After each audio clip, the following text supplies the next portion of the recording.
All right, welcome everyone. I trust everyone's settling in as I have my screen share on, so I'm not seeing as people are coming in, but I trust you are and you're settling in. And welcome to today's webinar as part of our webinar series, It Takes Community. Today is November 20th, and today we're settling into our third of 5 in our webinar series. The Foundation for Intentional Community champions social, ecological, and economic justice and resiliency through the support and growth of cooperative culture and intentional communities. And you can learn all about us if you don't know who we are at ic.org, one of the shortest URLs out there. And we'll say a lot more about who we are today. Just a few achievements of what we've achieved this year. We've had almost 500,000 visitors to our website. Almost 8,000 of those visitors are learners like you who come to our courses and webinars, workshops, and buy our books at our online bookstore. We have over 1,000 communities in our directory and nearly 500 active members of our organization. And if you have any questions about those things or want to learn more, again, go to ic.org or reach out to us. So today we're here as our third of 5 webinars in our series, It Takes Community, the Communitarian Skill Set. Last week, we talked about how we network as communities and had a number of panelists come from different organizations and speak about networking. The week before that, we heard from members of communities that have been impacted by the climate crisis and how resiliency was showing up in their communities. Next week, we'll take a break for the week of remembrance and gratitude, and then we'll be back to talk about regenerative community businesses, definitely a topic not to miss. And then finally, we'll have a discussion kind of pulling back and looking at what's next for both FIC as an organization and all of us in the movement. Because believe it or not, you're part of that movement too. And all of these webinars are recorded and will be available for free on our YouTube channel. So you can always go back and watch what you have missed. And of course, get more information at ic.org/events. So today we're kind of in a welcome and orientation. I'm going to say just a few words about our educational activities. Then I'll introduce our panelists today. I'm excited to do so you can hear from them, not me. They'll have a chance to speak for a while and share their thoughts. And then we'll have plenty of time, hopefully a good half hour for just discussion, Q&A. You can jump in and participate in the conversation. I'll harvest and close, and that will be it. Okay, now we can arrive. Thank you. We're here, the communitarian skill set, how to shift from an individualistic to a cooperative mindset. Some of this conversation today is about education and how we learn these things and shift our mindsets through these educational practices. And so if I may, for just a brief moment more, I want to share a little bit about our online education platform at FIC and why it's important. Some of these, you might see some familiar faces on the panelist and recognize their faces from the video I shared through our educational offerings. So we're actually entering into our 5th year of online events and courses, and it started for FIC during the COVID pandemic when we were wanting to create a space for people from communities to actually get together and talk about how they were addressing the pandemic. And those community connect opportunities actually catalyzed this sort of virtual space for us to use it as an opportunity to educate more. And now we're going into our 5th year. And now today we offer all kinds of opportunities, both from like one-time workshops. We have webinar series like this one, where Cynthia, one of our panelists, hosts the Blueprint for Belonging webinar series every month. We have a monthly virtual tour that Cynthia hosts. 5-week-long courses where the course instructor can really get into the curriculum with the students. We go deep a much deeper dive into topics that are important for us in intentional community. We also have rerun courses that are recorded, so you can rewatch old courses, just not participate in the breakout rooms. And then on-demand courses, which are intentionally built and pre-recorded for you to learn at your own pace. And then in addition to that, there are education. We have an online bookstore, we have a podcast inside community, and articles archived with lots of information, oftentimes free. And we're working on kind of coalescing all of this into an easier to navigate platform so you can find what you're looking for, because we're all kind of on our own journeys and wanting different information, and we want to make that as accessible as possible. So stay tuned for that. That's going to launch next year, and we're really excited. Okay. Thank you. Hope I can stop sharing. Thank you for letting me share all of that. And now I am really happy to introduce to you our panelists today. I'll share a little bit about each of them and then let them speak. So first, we're going to hear from Cynthia Tina. Cynthia helps people discover intentional community living for better housing, health, and happiness. She's traveled to more than 200 intentional communities around the world and resides in Vermont, in a Vermont Ecovillage, in her self-built natural home. Her speaking, businesses, and consultancy has contributed to the growth of numerous community-led housing projects. Cynthia is the founder of CommunityFinders, offering programs to help people join and start intentional communities. She's also the founder of Ecovillage Tours, bringing people on inspiring journeys to regenerative communities worldwide. And Cynthia, at any point, feel free to share some links in the chat so others can check that out. Then we will hear from Yana Ludwig. Yana served on the board of directors of the Foundation for Intentional Community for over a decade. She lived in community for 26 years and was a founder 4 times. All of her work is grounded in deep community experience. Her writing includes the Cooperative Culture Handbook, co-authored with Karen Gibnig, which focuses on articulating a vision and practical pathway for intentional culture building. Many articles in the Communities magazine, and her latest book is on starting intentional communities. It's called Building Belonging, Your Guide to Starting a Residential Intentional Community. Both the Cooperative Culture Handbook and Building Belonging are published by FIC, and we can share links to those books. Yana is the executive director of the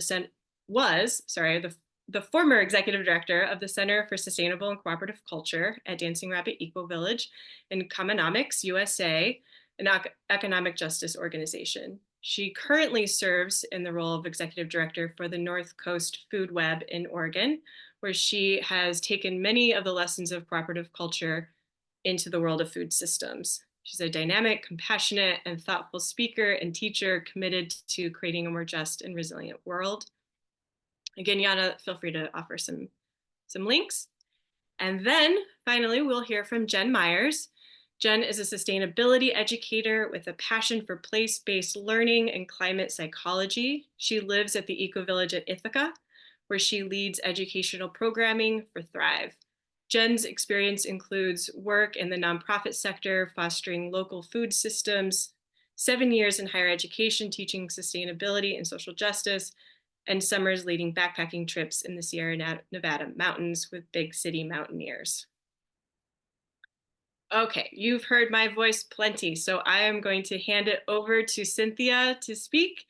We'll hear from everyone and then we'll open up questions. Thank you. Take it away, Cynthia. Okay, thank you so much, Kim. Yeah, I really appreciated that introduction and how you've presented FIC and just all the work that you're doing in the organization to make it continue to thrive and grow. And you've been doing that for a while now and like continuing to step up also now with Daniel. So it's just awesome. And I also really appreciated that video. I hadn't seen that before. There was a few, just really touching moments and scenes in there. So I think that all got us into that community spirit. And hi, everyone. I also really appreciate reading your introductions in the chat. And I like also seeing some names that I recognize, like hi Fred, and also Marissa from Vermont. I myself am calling from Vermont. As Kim mentioned, I live in a small intentional community called Headwaters Ecovillage in a house that I am still building, have been building for the past 5 years. Right now I'm on the stage of plastering my bathroom. So I'm doing a lot of things by hand. That's why it's taking so long, including using all natural plasters on the walls. And I'm just really glad to be here today. I'm excited about this topic. So I'll just go now to the webpage for this event. And the question that was posed is, our capitalistic and individualist world has taught us skills to survive in a competitive environment. What do we need to learn to shift to a collaborative mentality? What do we need to learn to shift to a collaborative mentality? And I see that many of the people calling in already live in community, which is awesome. I wasn't expecting so many of the people here from Cascadia Commons co-housing, from a community in Vancouver, Earthseed Ecovillage in Vermont, Evans Oaks co-housing. So a lot of people living in community. I'm also seeing some people who are dreaming about community, maybe looking for a community to join or figuring out how to start one. So yeah, I think today what I mostly want to do is share with you some personal reflections that come up when I contemplate this question. And hopefully share some stories too that are relevant to my life living in community and some of the things I've seen through traveling and visiting so many communities. And I also want to be upfront that this is something that I struggle with, this kind of shift into cooperative versus a more individual mindset. I did not grow up in an intentional community. I grew up in a suburban family outside of Boston. Both my parents had corporate jobs. My sister, who's 4 years younger than me, is like totally walking that path that they laid. She literally works in the same company that my mom did, climbing the corporate ladder, has an apartment in the city. And I'm the daughter who chose something radically different and has, I'm sure, caused a lot of anxiety from my parents, but also I'm really grateful for their support. And I think that the core of what I could offer to this conversation is around a shift in mentality towards becoming more open to asking for help and being open to receiving help and support from neighbors. I think that in our culture, the culture that I live in America, there is this pushback against sometimes sharing. There's a pushback against being too close and connected, too reliant on others, because that somehow signifies that maybe you're weak or not as resourceful. I think about this a lot when my family refers to me sometimes as mooching off of others when I ask for help and support. And I think that this can be like quite toxic towards our move into more cooperative culture. As I mentioned, I have been building my house. And when I say I have been building my house, it's not really me. It's like a whole collection of people, family, friends, neighbors, who I have really learned through this process how to ask for a lot of help. Like even yesterday, we had to erect a pillar to make the front porch. And my neighbor was driving by in their car and I really needed help in that moment. I had to be okay with sort of flagging them down, and they were happy to help and come support me. So, this kind of becoming comfortable, with reaching out, with receiving support. I'll share another quick story. My boyfriend lives not quite an intentional community, but in kind of he lives on top of a mountain near a ski resort. And because it's such a remote area, there's kind of this tight-knitted neighborliness that happens in that community there. And one evening, a neighbor knocked on his door saying, "Hey, we're baking cookies and we really need an egg. Do you have an egg?" And he was proud to share an egg that actually came from our chicken coop here in our community that I had given him. So then the neighbor got this egg. And then the next day, he gets another knock on the door. It's the same neighbor who hands him a dollar bill. And, my boyfriend's like, "What? You don't need to give me $1 for the egg. That's silly." And the neighbor was like, "No, I don't believe in getting things for free. I want to give you this money in exchange for the egg."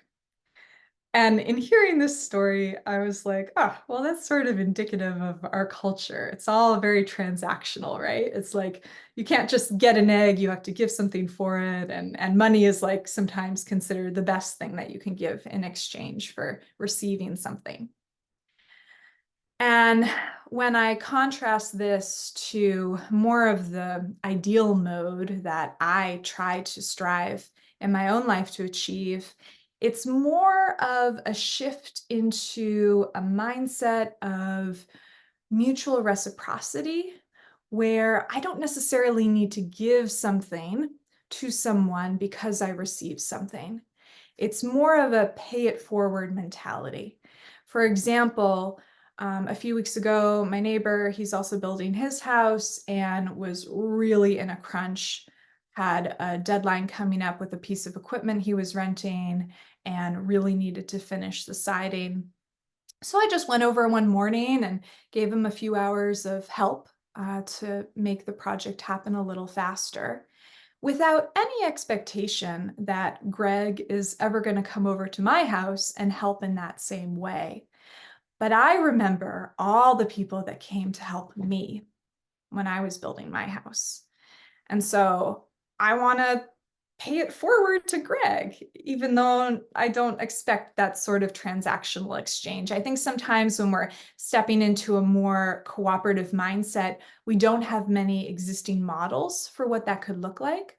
So sometimes we think, oh, we don't want capitalism, so let's do barter and trade. And that's like great. That's like the next step. But then I think there's even a step beyond that of stepping into a culture of sharing.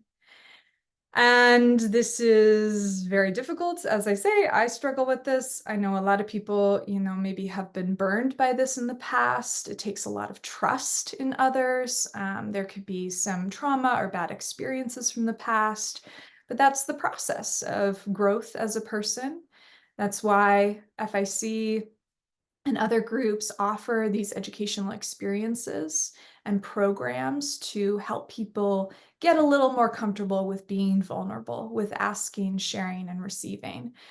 And I also want to say, it doesn't always go amazingly well. So another story I thought of yesterday, this happened yesterday. I was up in the garden in the morning. Every second Tuesday and every Thursday, it's my day to do the chores for the chickens and open the greenhouse, do the watering. So I was up there in the early morning looking around, and I see that the Brussels sprouts, which are these tall stalk plants that we really rely on this time of year in late November. It's some of the last food that's available in the garden. And I'm looking at them and they are all knocked over. There are Brussels sprouts scattered everywhere. It looked as if an animal had devoured these Brussels sprout plants, which, happens and is a sad thing. And so I, got on my text message group with the people who manage the garden, and I said, "Oh no, the Brussels sprouts have been attacked by some creature. Some creature ate this." And then another neighbor said, "Oh no, that some creature was a little child with a wooden sword, and I saw it from my window looking out at the garden." And then the mother of the child was like, "I'm so sorry. I have to educate my child in Brussels sprouts." And So, this is a garden that we share together. And we're all trusting and hoping for the best. And often it is an amazing, bountiful harvest. But sometimes things can go awry, and there's an opportunity to learn. And that's one of the gifts, I think, of living in community and connection, is that it's filled with moments for reflection and opportunity, because you're intentionally living in closer proximity with these people who aren't necessarily your family members. They're, not even necessarily your best friends, they're your neighbors. And what does that mean to live in cooperation with our neighbors? It's something that, unfortunately, I think we've lost with the breakdown of community over however many recent decades. And it's a shift towards reconnection, which I think is so important at this time, especially with all the divisiveness and political divisiveness. And as I say, people you live in community with, they're not necessarily your best friends. You don't always get along, even if you share the same values. So a lot of this is learning how to trust one another, become more vulnerable, and open up to sharing more deeply, even when it's hard. So that's my little spiel. And I do want to invite you to learn more through FIC's programs. Kim mentioned that I do some monthly events, and we are making changes to the monthly events going into the new year. So I want to share those with you briefly. I hope some of you know about our virtual tour series, where each month we sit down with communities and we get a virtual tour picture show. Some of them even take out their phones and walk us around the community to show us what it's like. And then we have a lot of time for Q&A. We've been doing this for 3 years, and we will now be continuing on the first Thursday of every month. However, now it will be a little bit shorter and just with one community at a time, so we can go deeper. And then on the third Thursday, so it used to be, I think, on the second Tuesday, we're moving it to the third Thursday, so it's always on a Thursday, we'll have the Blueprints for Belonging, which is similar to the virtual tour series, but this is more of an interview with just one person who is also an educator or a consultant in the community space. So yeah, really invite you to join those two events happening monthly. We'll start up again in January. We're taking a break for the month of December. And those events are all free or by donation.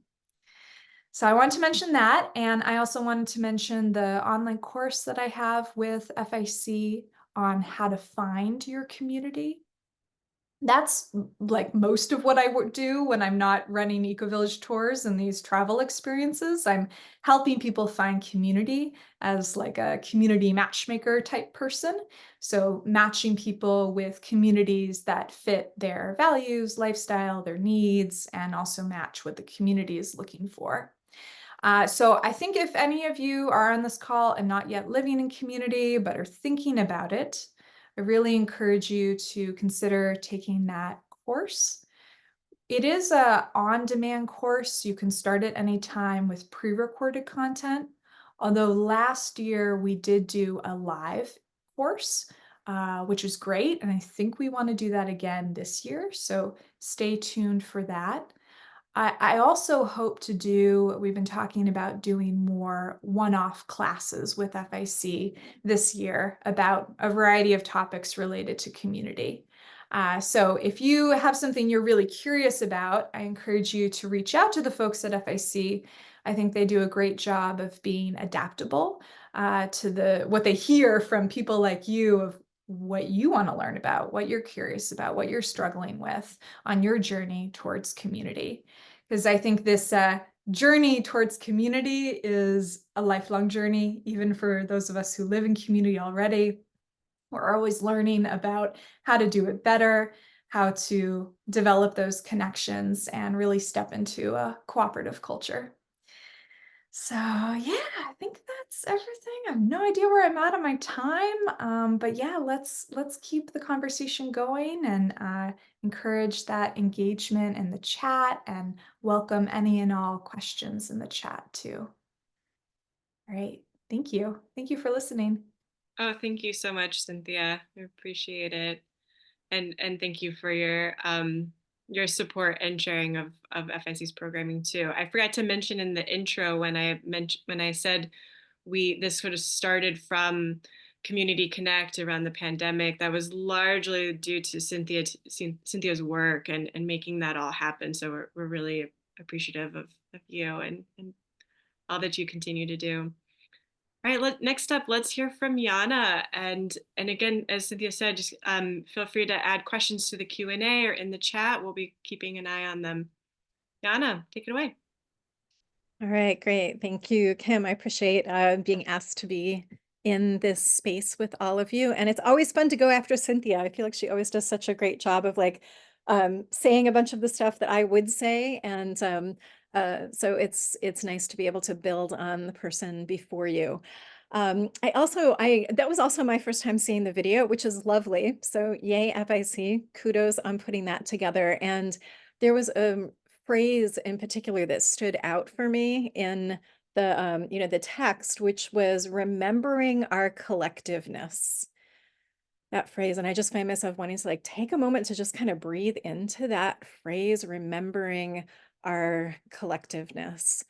And that one feels particularly powerful to me at the moment. It's been a rough year, I think, for a lot of people in a lot of communities.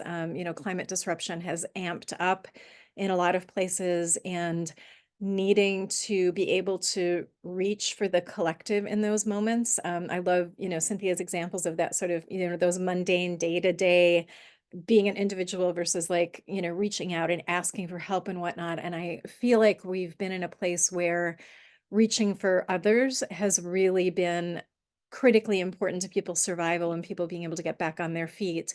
And I also know that, a lot of us are, certainly not universal, but definitely a lot of us are hurting from the election results and just feeling that potential for like divisiveness to be front and center again in terms of, the national dialogue. And so remembering our collectiveness, this is a really, really important moment for that. And so I just want to appreciate whoever came up with that particular nugget of talking point. You're brilliant. I love you. That was great.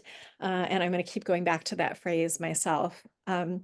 So the part that I want to focus on, we've got 15 minutes here. And so thinking about like the skill set for cooperation, I have to sort of like pick a piece to talk about. And so, my focus has been increasingly over the, now almost 3 decades that I've been engaging with the communities world to be thinking in terms of cooperative culture. And that's really been a strong focus for me. And I got on this track because I was part of, and am still part of, a lot of activist communities, have worked with a lot of intentional communities. And what I started seeing, not too long into my time of actually living in community is that a lot of groups fail.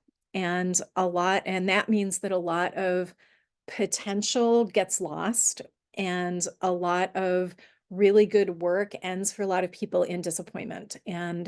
Um, and I started asking questions about like, why is that? Like, what is it that makes it so hard for us to cooperate, to make decisions together, to resolve conflicts peaceably? And that got me started learning consensus and learning facilitation, and then digging deeper into starting to ask cultural questions, because it's like, man, we've got patterns here. Like, it's not just random that we have a really hard time cooperating. There's actually some really deeply embedded patterns here. And I think that we are, we're really taught to be competitive and individualistic. And when we try to do anything cooperative, I think that competitive and individualistic stuff kind of rears its ugly head and does a pretty good job of melting down sort of all of the best intentions that we have. And it's not because we're not smart. It's not because we don't care. Like, those aren't the reasons why projects struggle. It's really, I think, ultimately about that cultural training.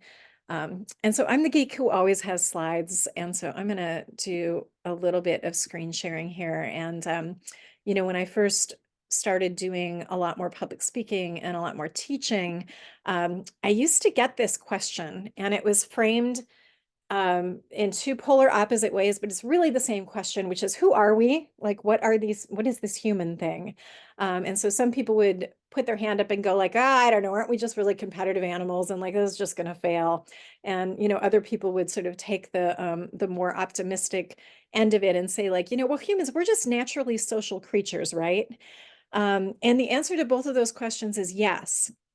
So, if you look at, I'm a human evolution geek, and when you look at like the evolution of the human brain, it's like we've got that competitive part in our brains when, there were times in our collective history where we needed to be really strong individuals. And then there was a time where the script kind of flipped and success started being able to cooperate with each other.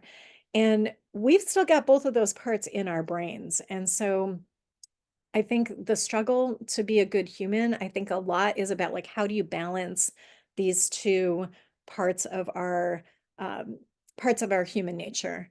And then your culture that you're raised in is going to crank the volume up typically on one or the other side of that. And in the United States, I notice most of us are from the US.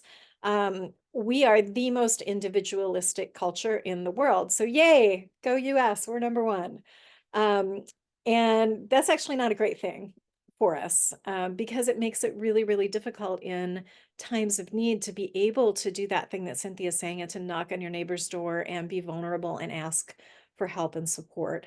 And so I think a lot of my journey has been figuring out how to get really articulate about what are the sort of cultural pushes and pulls that are happening right now around us, and how do we set a new North Star and have that be about cooperative culture.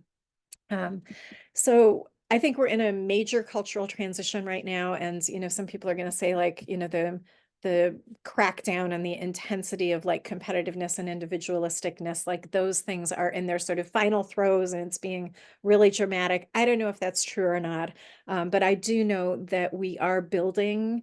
I think that more and more people, like when I look at my son's generation and how they talk about each other and they talk about the world, it is really different than when I was their age. And we have shifted remarkably over the course of my lifetime. And I think we are still in that kind of shift. And community is a really, really great place to have your stuff come up because it is more intimate, and it is a place where, we're going to rub each other the wrong way. And then what do we do with that? Is really like, are we going to take that opportunity to support each other in growth and change, or are we going to back into that individualistic stuff and write people off, basically? So I think that we're moving towards something that is cooperative, it's interdependent, it is driven by a sense of mission and public good. And for me, the crux of the thing that I call cooperative culture, and if you get a copy of the Cooperative Culture Handbook, this theme is going to be all over it, is that I think our challenge is balancing compassion and discernment, where we care deeply about each other, we listen deeply to each other, but we also have more and more skilled discernment about what do we need to be reaching for that is actually going to serve that public good in the long run.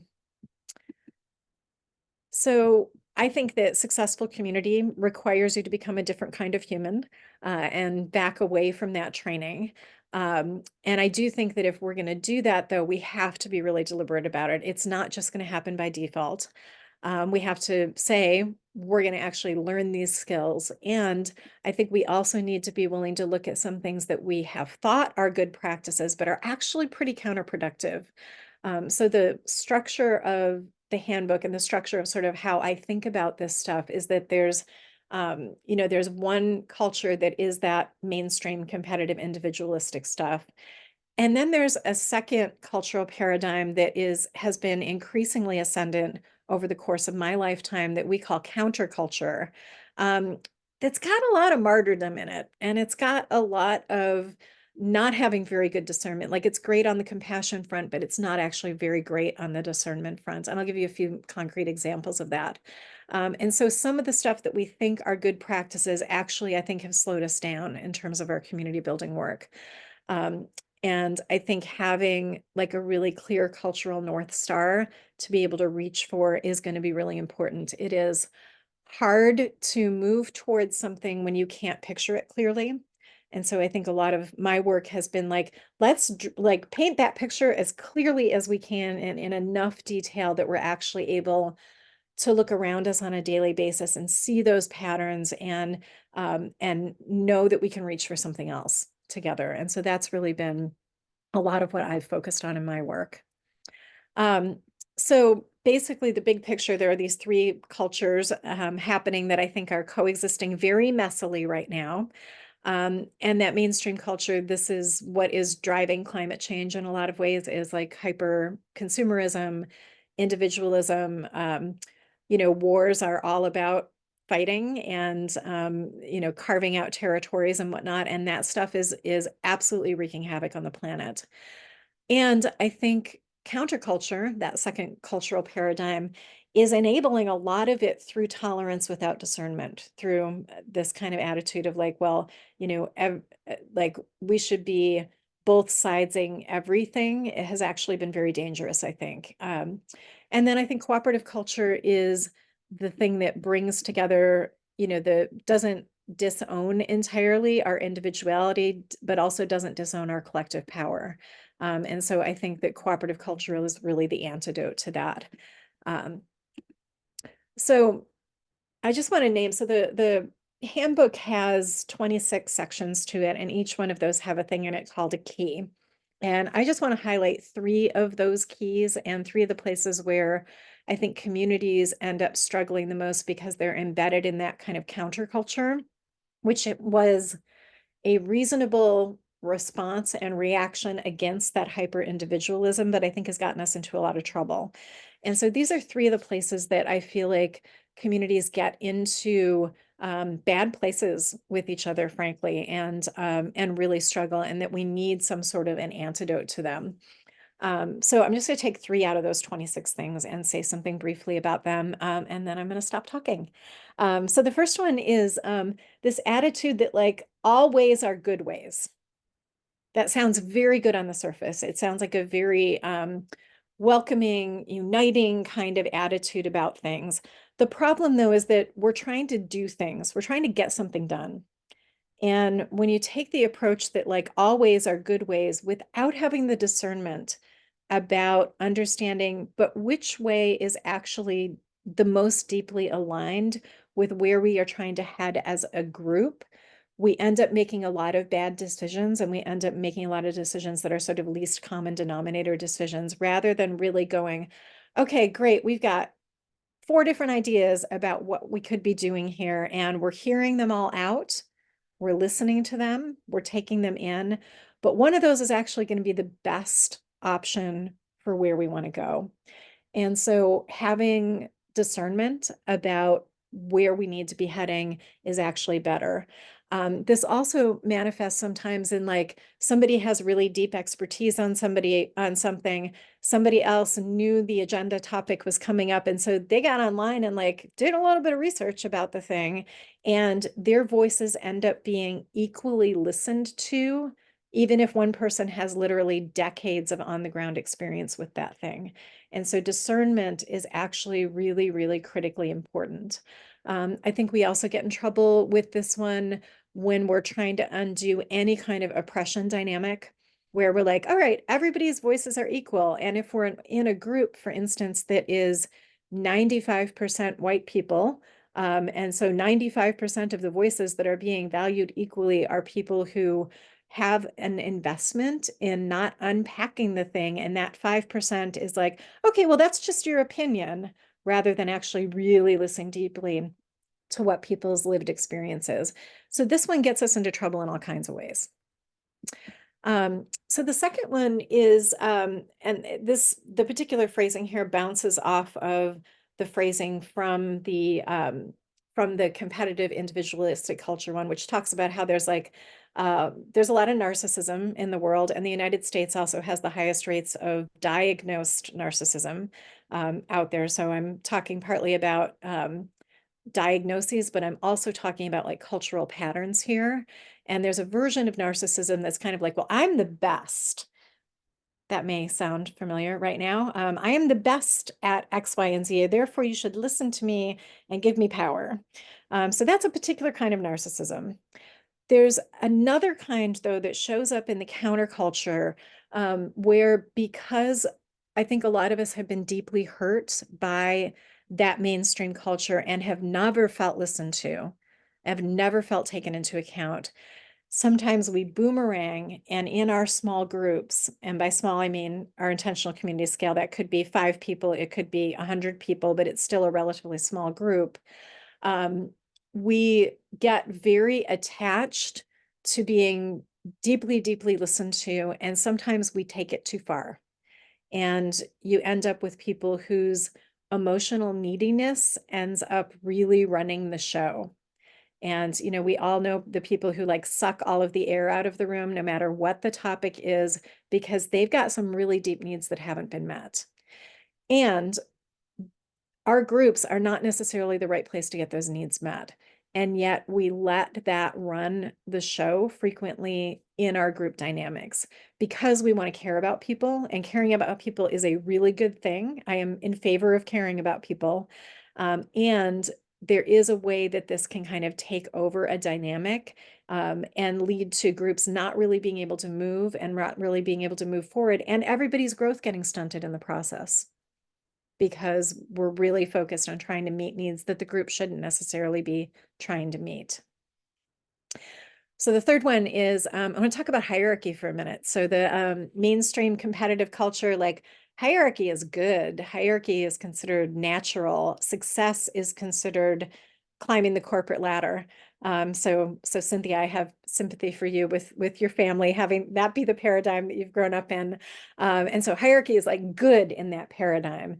And then we swing all the way over to this other perspective in counterculture that says like hierarchy is evil. Like if anybody wants to manage anything, we are suspect of them. We think that they must have bad motivations if they want to be in a leadership role, or just want to like manage the garden. Like it shows up in these like very small ways. And so we write it off, and we get into a place where sometimes we think that, for instance, consensus means that everybody has to be involved in every conversation because we're scared to death of delegating. We've gotten into a place where, like, because we think hierarchy is evil, delegation also gets written off as a bad thing. And it is a deeply inefficient and ineffective way to do life.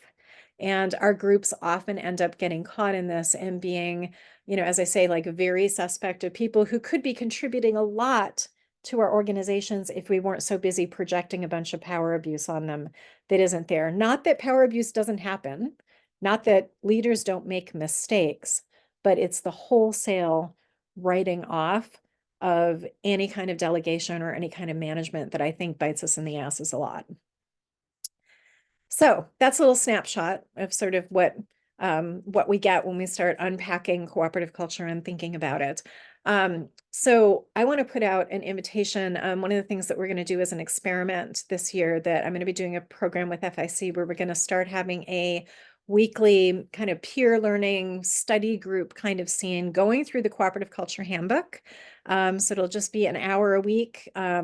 Come when you can, pay what you can kind of a setup. And, you know, in addition to, like, I'm teaching a batch of courses with FIC this year. I'm excited, after a few years mostly off of doing that I'm sort of fully back into teaching. And I'm especially excited about this weekly peer learning group that we're going to be doing. So invitation to come and join us for that. All right. That's it. Thank you so much, Yana. That elicited some questions from folks too, so we'll get to those in a little bit. Thank you for engaging everyone. Before we get to that, let's hear from Jen. Would love to hear your thoughts on this topic. Thanks so much. Thanks, Kim, for the invitation, and to Daniel, who it looks like joined us from Abu Dhabi for a little bit. I really appreciate the opportunity to join you here in this conversation today and to start growing my network. I'm fairly new to the intentional communities movement, and I've been living at the Ecovillage at Ithaca in upstate New York for about 2 years now. And I just recently this summer took on a leadership role with Thrive, which is our educational outreach arm of our community. And so it's really wonderful to be having the opportunity to connect with folks who've been engaged in this work for a long time, and thinking really deeply about these culture shifts that we're speaking to today. And so the piece that I want to add, I really appreciate the thoughts that both Cynthia and Yana have shared with us today. And I, as Kim said, come from a background in higher education and working specifically in sustainability, and thinking about these cultural narratives and the way that they're perpetuated, right, in higher education contexts, and even a lot in sustainability discourse. And for a long time, I've leaned into intentional communities and eco-villages as a place that's modeling this different way of being, right, and modeling a different cultural narrative. And so I want to talk a little bit about opportunities to spread the lessons that we're learning and experimenting with, right, in our communities, and think about, as the video shared, like we're a living laboratory, right? We're playing with these ideas. We're kind of on, and oftentimes on the cutting edge of tinkering with culture shifts. And how do we share those lessons with students in particular? I'm thinking about higher ed, young adults who are coming of age in this time when there's so much disconnection, there's so much strife, right? And we're up against the poly crises, and there's an epidemic of loneliness, right? I think I was in higher ed throughout the pandemic, and just seeing the shift in how students are showing up in the classroom, how like what culture looks like on campuses. There's really been a dramatic change since the COVID years. And so I think that need for these community building skills that we've been talking about is ever more present in this younger generation that's coming of age and thinking about what role they want to play in their lives going forward. And as Yana said, I loved that, I noted it here, that we can't move to, it's hard to move towards something we can't see, right? And I think that is why I'm passionate about exposing students to this model of living as an alternative, because so many folks are just not aware of it. It's not ever presented as an option, and thinking about alternatives to the suburban norm that Cynthia and I both grew up in. How do you find out about these opportunities, right? How do you get exposure to the ideas that there are different ways of being in the world? And so specifically at Thrive, like for those of you who aren't aware, the Ecovillage at Ithaca has been around for about a little over 30 years now. And all along we've had an educational mission as part of our core values, and been thinking about how to spread the word to larger audiences. And we have worked with higher ed institutions throughout the course of our history, and we've had a lot of success. We're kind of optimally located, right, in just outside of Ithaca, New York, where Cornell is, and Ithaca College, and then we have a number of smaller regional institutions in our community as well.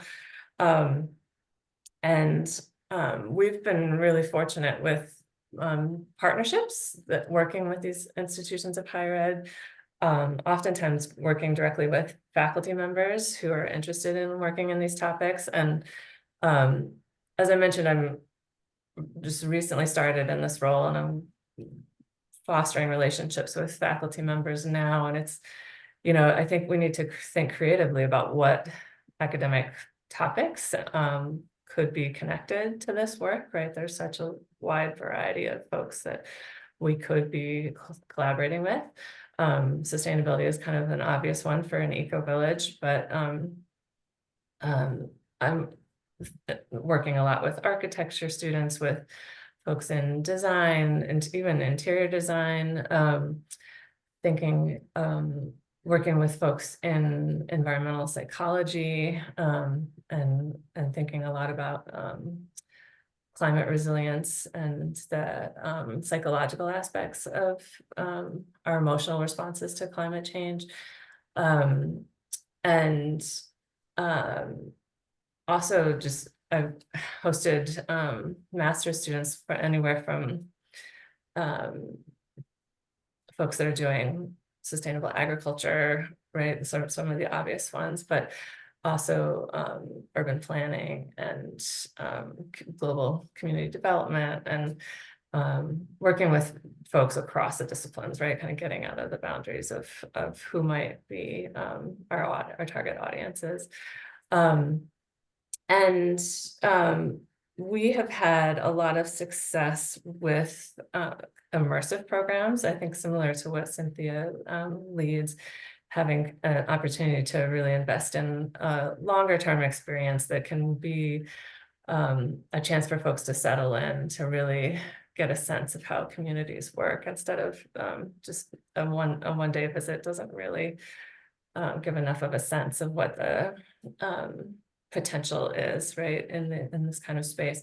So we work with a faculty member at SUNY Potsdam in New York, who brings her students for a week-long immersion at the Ecovillage, and students get a chance to participate in community life, to cook in our communal kitchens, join, with our meals,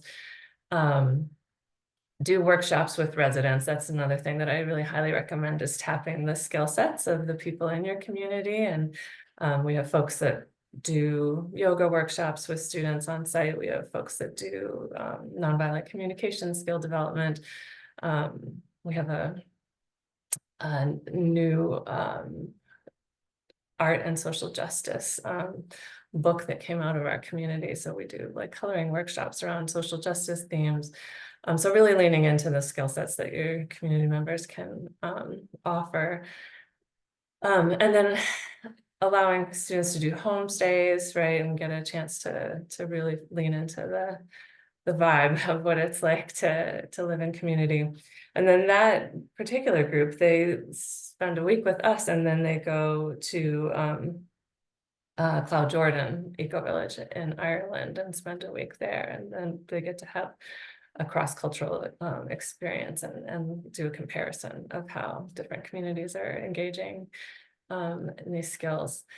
So yeah, I'm a really big proponent. I know this is difficult with especially the climate of higher ed, and it's kind of a challenging landscape right now with budget restrictions and such, but as much as we can, like finding partners with a commitment to this kind of experiential education and sharing out of these, the lessons that we're learning, has been a real source of success for kind of creating transformational learning opportunities.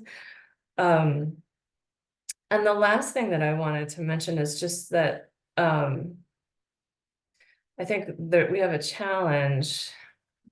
I see a challenge, at least in our community. We were modeled or intentionally designed to be a model of sustainable living for a middle-class lifestyle. And so with my perspective of using the Ecovillage experience as an opportunity to kind of spark creativity about possibility in life, we have a lack of imagination about what things can look like.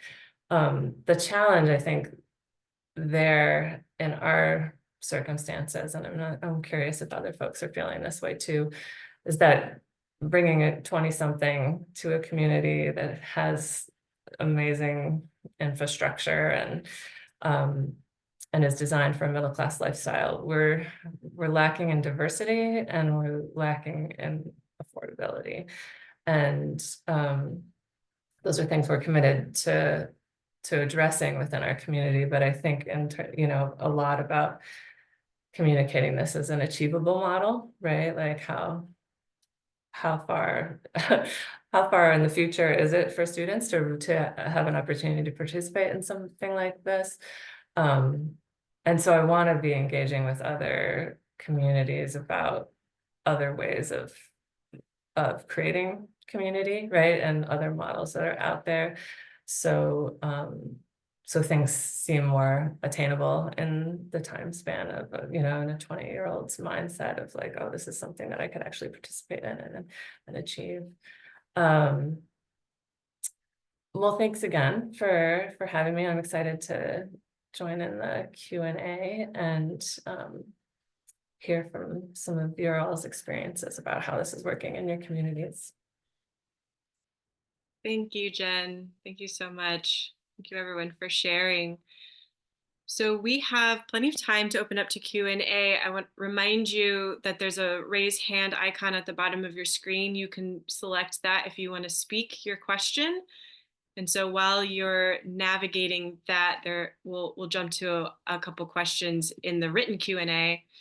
I'll address the top two that came in, and I think they're a little bit related. One is asking Yana for you to expound a little bit more on the counterculture tolerating but not discerning. And I think probably somewhat related to that is, where does compromise come into play? And I would love to hear from anyone who wants to share on that answer. Should I start? Okay, great. Yeah, compromise is a really interesting thing. I value it a lot less than I used to. And like, we tend to think of compromise as being like, someone has a perspective that's here and somebody has a perspective that's here, and we're gonna like meet each other halfway.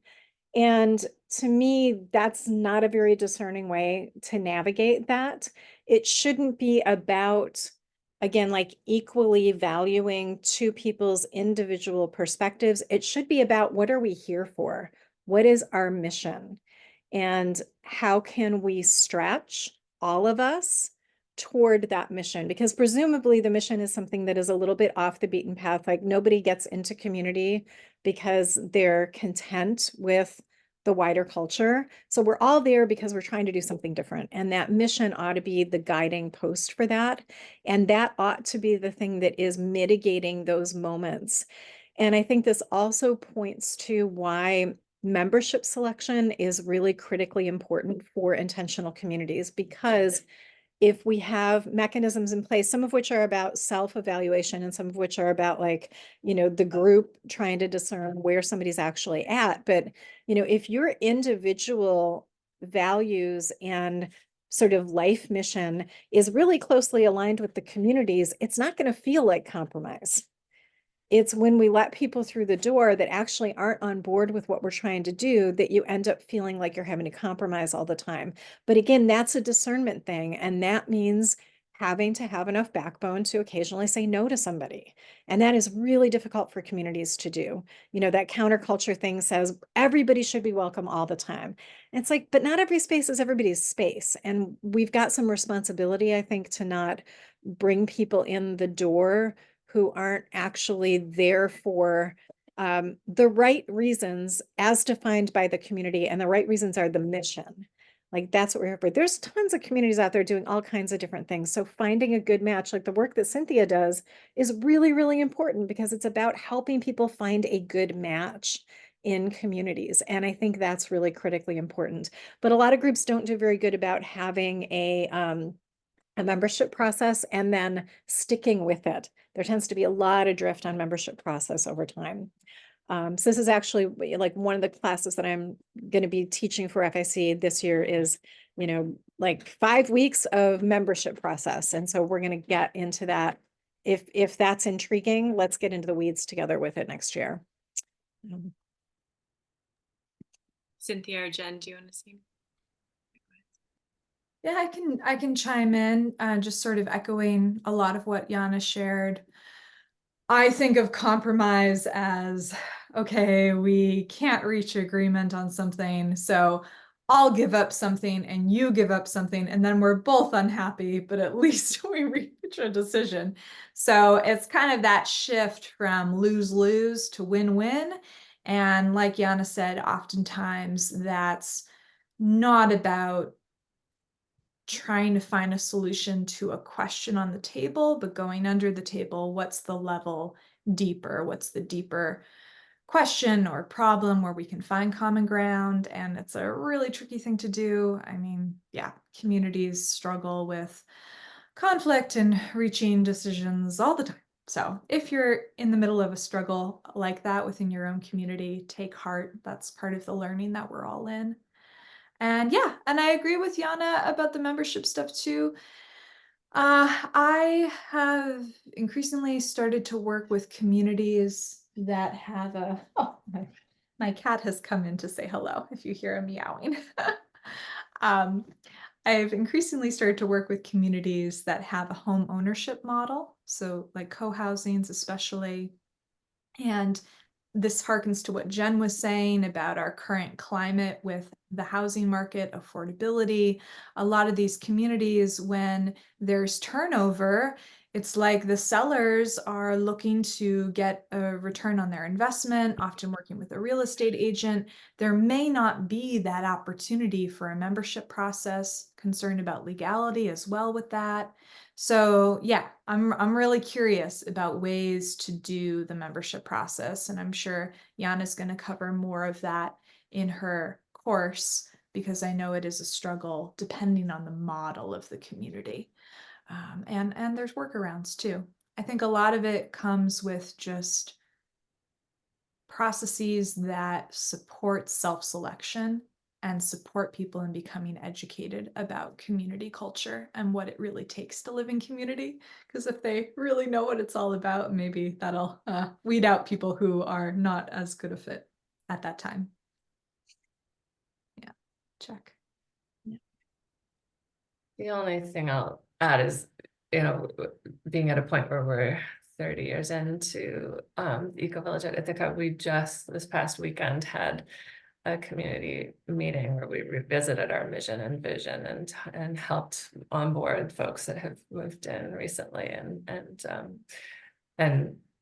just kind of did a gut check to see if those are the values that kind of initially drove our community are still the right ones and the right fit for the culture that's emerging now. So encourage that too, just checking in from time to time and re-educating folks about the why.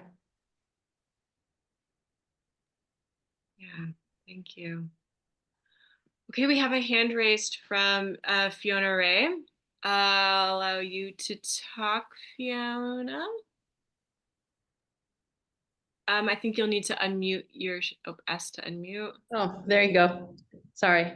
Actually, my original question was for Cynthia, which I just typed out, but I missed the other podcast, for lack of a better word, that you host besides the Blueprint. When's that? The virtual tour of intentional communities. And what date is that held? That is on the first Thursday of the month. And actually, I was going to share my screen earlier, so maybe I'll just do that now. If you go to the FIC YouTube channel, it's the first or second playlist, the virtual tour of intentional communities, and you can watch all of them from the last 3 years. Cool. Yeah. And then since I have my hand raised, Yana, I think it would be helpful to expound a little bit more on your past history as a protester and how that led you to some of your views now about, let's see, I took some notes here on what you said, being more discerning, because I made the comment that I kind of saw Occupy fall apart when they wanted to let everybody talk and everybody participate. And a lot of people were there just for the free food, or they were drug addicts leaving needles all over the street. And finally, the city got fed up with it and shut the whole thing down when there was so much good that was going on. That's it. Well, I'm not sure. Hi, Fiona. Nice to see you. Hi. It's been a while. Yeah, I mean, I'm not sure that I don't know that I share some of those same experiences about Occupy. I think the crux for me about why, in part, Occupy fell apart is that there was no consistency in decision making. There wasn't like a way to build up shared culture and understanding, because anybody could show up to one meeting and block something, and it happened all the time. And so there was like a lack of a lack of training around that, like cultural understanding, but also the other key that is closely related to the always thing is consensus without discernment. And that was like very much what was happening with the Occupy movement, and has also happened with, a lot of communities and a lot of other activist spaces that I've been in, where there is no, okay, now let's reference the mission moment that happens during decision making. It's just all this like, we're trying to like navigate through this sea of everybody's personal perspectives on everything. And it means that individualism ends up sort of running the show ultimately. So yeah, I mean, I can definitely go a lot deeper with all this, but just to be clear, like these are exactly the conversations that we're going to be having in that weekly group, is like, let's unpack this stuff. And it's going to be me doing some of the talking, but also just a lot of like, well, what do people think, and being able to kind of unpack each one of those keys together. So I would love to, let's have a 6-month long conversation about this stuff, folks. I think that would be amazing. And I see there somewhat similar questions in the chat or in the Q&A, also kind of to the point of when there's someone in a group with years of experience and someone who has not as many years of experience, but the kind of conflict of opinion, and someone from the Cooperative Agriculture Network says, let's see, we're doing one, fiscal policy might be excellent from a perspective of a well-resourced person, but harmful for people who have less. When people in power positions don't respect people with less resources, gentrification happens. What do we do in that kind of space? Yeah, well, I think this is another reason why like being really clear about what your mission is really critically important, because, for instance, like the mission of capitalism is to make money. And if your group hasn't questioned that and hasn't like taken that apart at all, you're going to default to protecting money and protecting financial resources, and and protecting people with capital and their interests and private property interests and all that kind of stuff, because that is the mission of capitalism. If your mission, though, is community and is caring about each other, then I think that's a really steep learning curve for people who have more positional power. And, racism and classism are all over the place. They are embedded in most community policies about most things. You can unpack policies based on that. And if your community's goal is to be doing really good work around justice and around equity, then you're going to end up having some really hard conversations. And the people who tend to have more positional power are the ones who are going to be on the hot seat a little bit more with that. And so I think a certain amount of it is like, I think that we end up, when we really get deeply into this, we end up flipping some of these scripts, and the experts on the topic are the people who are going to be the most impacted by that policy. And in the case of a financial policy, that's going to be people who have less resources. And so when I say expert, yes, I mean, don't blow your engineer off based on somebody having watched a YouTube video if they're telling you to not build a structure that way. I am talking about that kind of expertise, but when we're talking about social justice issues and when we're talking about economics, the experts are not the people who have been professional financial planners. Those are not your experts in that conversation. And hopefully, if we see community as a long-term relationship, at some point or another, our expertise is going to be the important expertise in that conversation, and that power is going to get evenly distributed over time through your group. But in any one conversation, I think, really identifying like who is going to be at most effect of this, and being able to do your decision making somewhat through that lens, particularly if anything around equity and justice is part of what our community is about. And most of our communities never ask that question. So I'm trying to advocate for, let's ask those questions early and often. Thank you. Thanks for that distinction. I want to make sure we get to some more questions. Cynthia, Jen, do you have anything to say before we move on?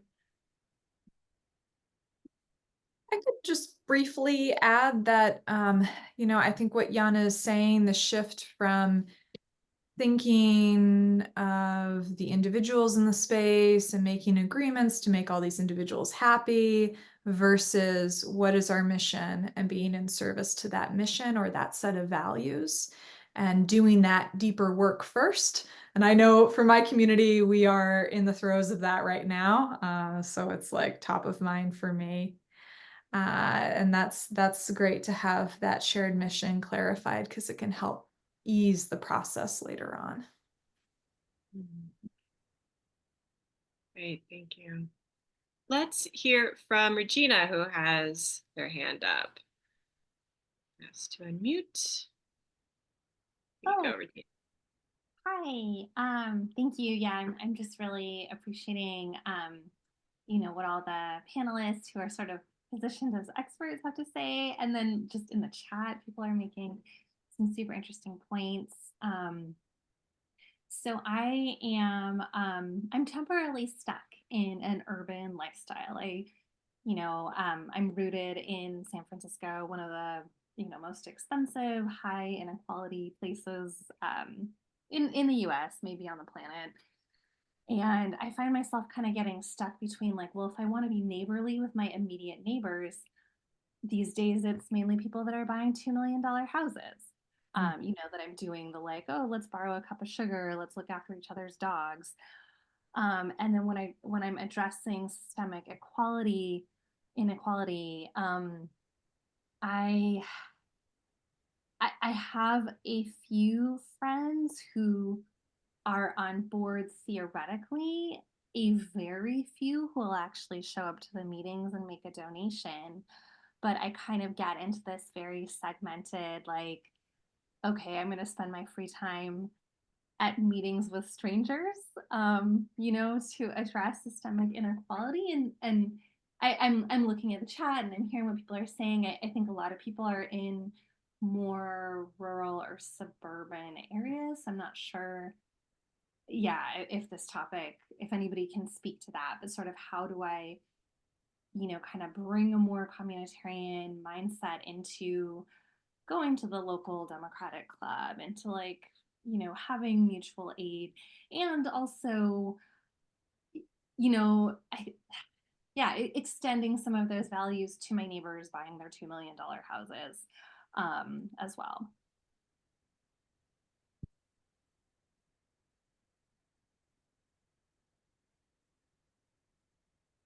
I feel like I've been talking a lot, so I'm just going to say briefly, I think that whatever context we're in, like I'm almost always in very rural spaces where, I am not a Trumper and most of my neighbors are, and for instance, and I think that finding your allies who are on the same page as you are and having each other's backs in those public meetings, having, just being there for each other and being able to I think we should not underestimate the value of analyzing things. And I have a good friend who's on the city council here, and she and I have debriefed city council meetings afterward and kind of talked it through together and be like, what just happened? And where does it seem like that person was coming from?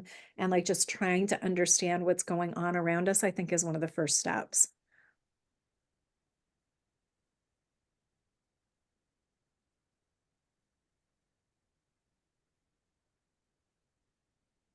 Yeah, Jen? Yeah. I think I would just add,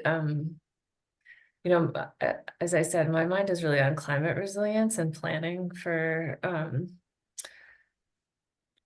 natural disasters that are going to be affecting us. And I don't think you need to live in an intentional community to do that, right? Like that's a real sort of common reality that we're facing that can bring people together in communities at different socioeconomic levels. And we're all equally vulnerable, or not equally vulnerable, but we're all vulnerable in that space. Yeah. There's a book that's coming to mind. The title is How to Have Impossible Conversations. I forget the name of the author at this moment, but it's really good about where to even begin with a conversation with somebody who comes from a very different walk of life than you, whether that's a very, financially wealthy person or somebody from a different country, and so I think some of the prompts and facilitation and skill set that book describes is really helpful in those contexts, because it comes up a lot for me in my community matchmaking work. I help people find community who have very different values than me sometimes, who come from very different walks of life, maybe very conservatively religious, maybe different politically thinking than I am, maybe, from an urban background, or a whole variety of things. And so I've really had to stretch my comfort level and my perspective of non-judgment towards others, and embracing this shared vision. Maybe it kind of goes back to what Yana was sharing about being able to see what is that future that we're walking towards, and keep the focus there, because I think that is the unifying force. And then when you can get those people on the table, maybe then those people buying the $2 million house become an incredible asset, because they are an ally who can help move things in different ways. But yeah, just staying open, I guess, staying open to possibilities. And I also empathize with sitting in these meetings and feeling alone and uncomfortable. And yeah, I'm glad at least that you're here and asking the questions and trying to do the good work.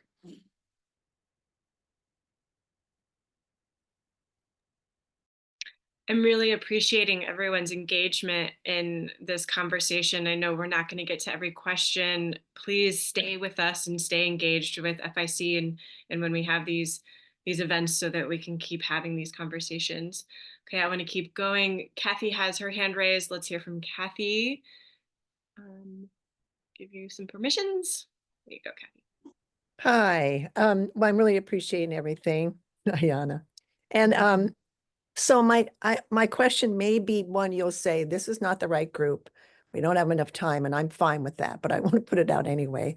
It has to do with our food co-op, and which is an intentional community. Started out as a very little intentional community to get affordable food, as all of them did back in the 70s. And it's grown into a very small, struggling, really beautiful little cooperative, and in our downtown Chico.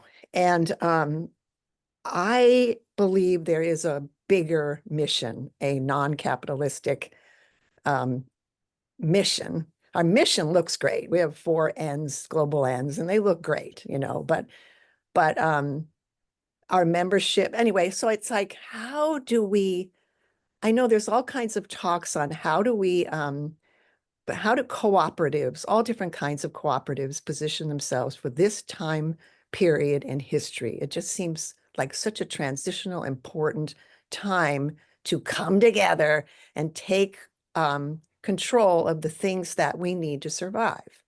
And it feels like the co-op should be poised to help lead that, or teach people, this is how and how do we do this? And yet I feel kind of a little helpless on how to make that happen. Or, and I'm taking a lot from what you're saying. There's a lot of stuff here that I'm really able to see, oh, that's smart, that's good, that applies. But anyway, I just thought I'd throw it out. And again, I'm okay if you go, that's not our topic, that's not our intentional community. But I also know Yana's working in food.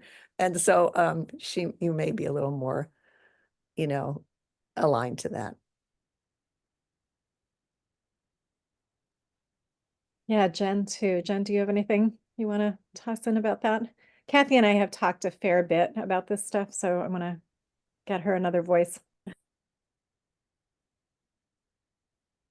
Well, I'm seeing in the chat, you know, there's this idea of how are we meeting people's needs writ large, and I love that you've been working in this arena from a ground up, right? Like, and that being your foundational principles of meeting people's needs. And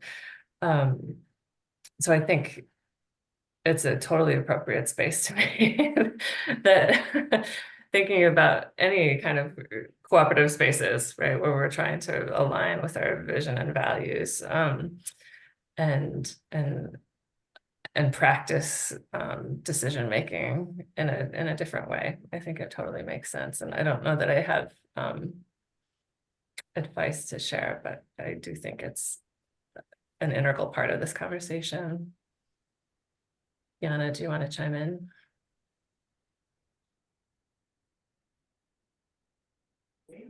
Sorry, it took me a second to find my mute button there. Yeah, I mean, I think it is a bigger conversation than we have time to have right now, but I do think thinking about like how we can collectively come together and use the resources that we have, whether that's access to money or access to spaces like food co-ops often have, or networks. And, you know, how do we utilize those things for the good of our community and for the resilience of our community? I think that's the right question to be asking.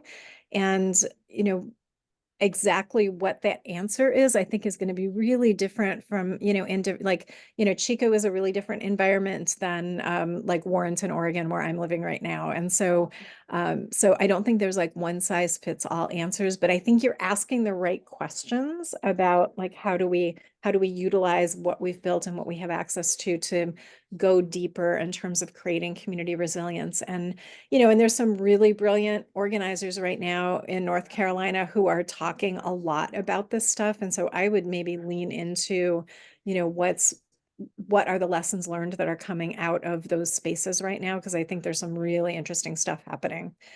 So it's a little bit of a non-answer, but like keep going, keep asking those questions. You're on the right track. Right. Yeah, here. Yeah, keep going with asking the questions.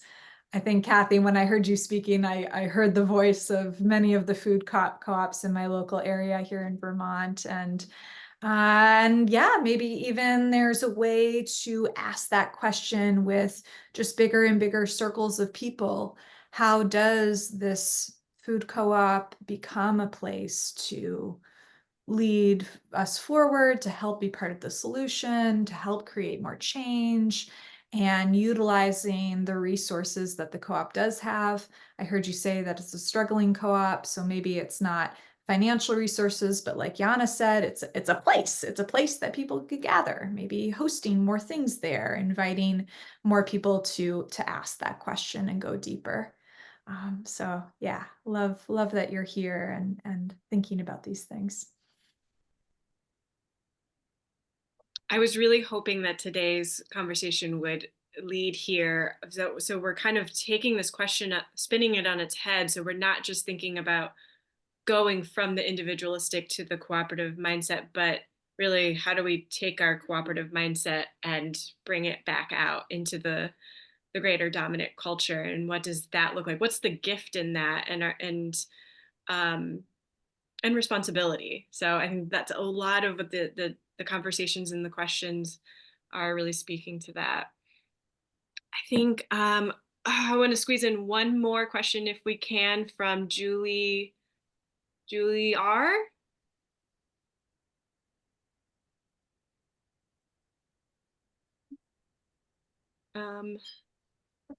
Unmute. Hi, can you guys hear me?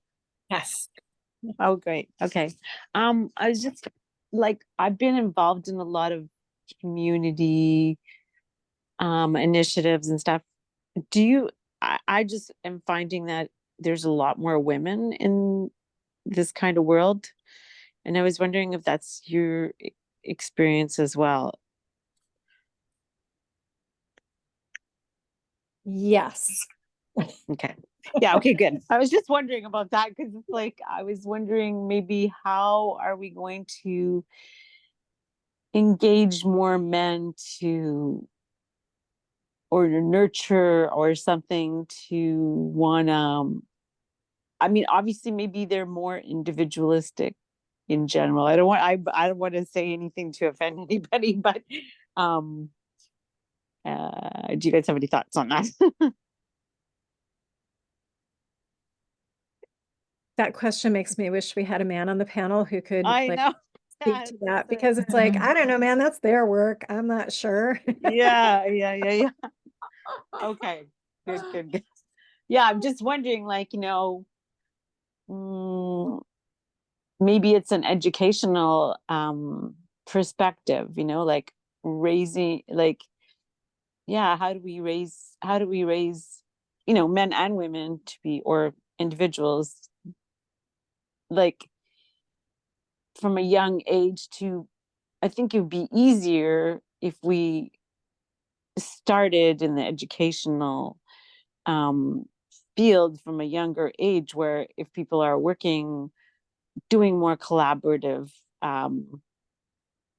experiences and not focusing so much on the individual, or balancing them more, then it might be an easier in the future. Yeah, one of the things that Crystal Farmer, who's another frequent FIC educator, that I've learned from her when talking about welcoming in diversity and inclusivity of all kinds, is to focus less on how can we like find and attract the guys to get them in to have more like equal men and women thing, but more how can we within our culture as communities just continually work on being welcoming and accepting, and think about the ways in which we can support maybe more men to join the circle. Maybe thinking too, it's not only like a lack of desire to, I think somebody had put in, seeing in these spaces to safeguard the well-being of people and planet, it's mostly women. Well, let's remember too, maybe there's some stigma for men moving through the world about joining such spaces, and how can we just continue to open up and become welcoming cultures across the board. So.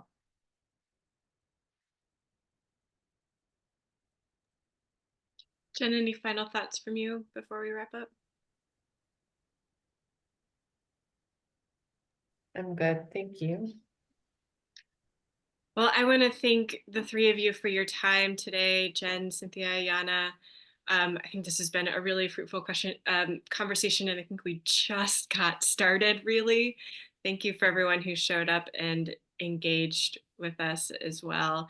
And before we go, I want to just once again kind of open a little slide for you. Just a reminder before you take off that once again, it takes community to build a foundation.